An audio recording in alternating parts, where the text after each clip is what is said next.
Well done, guys. Today in this video we are going to learn about the tense. But before we continue, you should please like, share and subscribe the channel for latest updates. The tenses have been categorized into three basic categories, that is present tense, past tense and the future tense. And every one of the three basics has its own categories. Every single tense has been categorized into four basic categories. The first one is present tense, and it has been divided into four.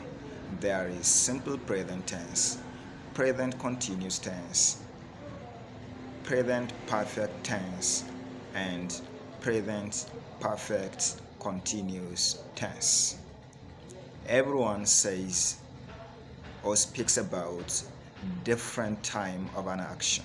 For example, the first one, that is simple present tense, talks about things that are happening almost every day, every week, every month, or maybe every year. For example, if I say I go to school, this is a typical example of the use of simple present tense. It talks about a habitual action, that is an action that is happening every time.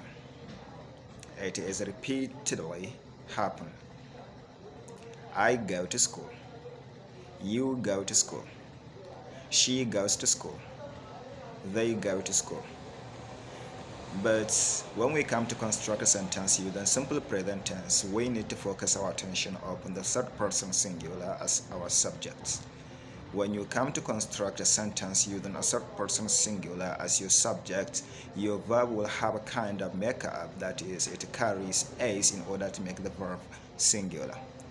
You know, a verb is unlike the noun. When we add s to the noun becomes plural, but in the case of verb, when we add s to the verb becomes singular. So I go to school, you go to school, but in the case of he or she, we say she goes to school. We say goes, not to go. And this case can also have an effect and the situation where we are about to construct a sentence under the rule of present continuous tense. We say, I am going to school. You are going to school. She is going to school. They are going to school. You'll see that in the case of the third person singular, instead of am or, we make use of is, which is the singular verb of are and am. And also in the case of present perfect tense, there is a slight difference. You'll see that when you want to construct a sentence using a present perfect tense, you will make it almost the same in the case of first person singular or plural, second person singular or plural, and third person plural. But in the case of the third person singular, the case is reversed. I have read the novel. You have read the novel.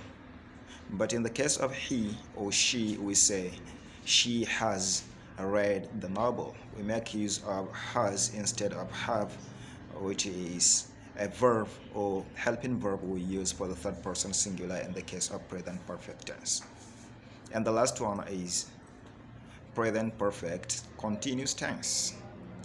I know you will notice the difference between first person, second person, and third person singular. For example, I can say, I have been reading the novel, or you have been reading the novel. But in the case of she or he, we don't say have, we say has. For example, she has been reading the novel, or he has been reading the novel. we are making use of singular verb in the case of third person singular. I do hope this is very understandable.